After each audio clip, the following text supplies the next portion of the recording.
pilot was sleeping on his fighter jet when his teammate woke him up, only to realize in shock that their plane had already crashed into the sea.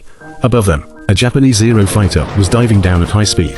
The two men quickly jumped into the water, narrowly avoiding a barrage of bullets. Fortunately, the Zero fighter was running out of fuel and did not turn around for another attack, allowing them to escape for the time being. But then they were horrified to see their plane sinking rapidly into the ocean. Without fresh water or food, they were completely stranded. To make matters worse, John suddenly felt a sharp pain in his chest, and it was then he realized he had been shot. Gradually, John became dazed, and all Jack could do was keep encouraging him. They held on for another half day, when the sound of aircraft engines came from the sky. Norman hurriedly waved for help, certain the plane would spot them at that altitude. But John couldn't hold on any longer. His face turned pale, and he stopped breathing. Seeing his only companion die, Norman was devastated, and no rescue came for him either.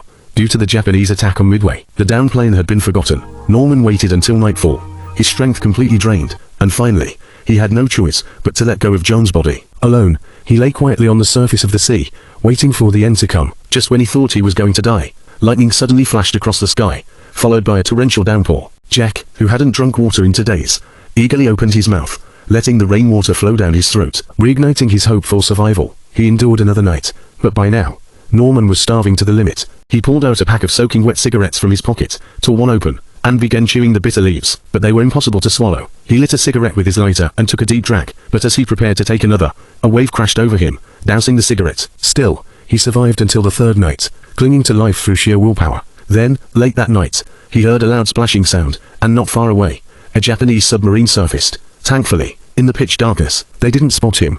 Norman survived another night. By the morning of the fourth day, he could no longer hold on. In despair, he pulled out his pistol and, summoning all his courage, pulled the trigger only to find the gun was out of bullets. Even death seemed beyond his reach. As time passed, Norman's consciousness began to blur, and he started hallucinating, seeing visions of his beautiful wife. Just as he was about to succumb, the roar of an engine suddenly snapped him back to reality. A U.S. rescue plane was flying low over the sea. Norman quickly used his lighter to reflect light and signal for help. The rescue plane received the signal and immediately landed on the water. After drifting for 4 days, Norman was finally saved,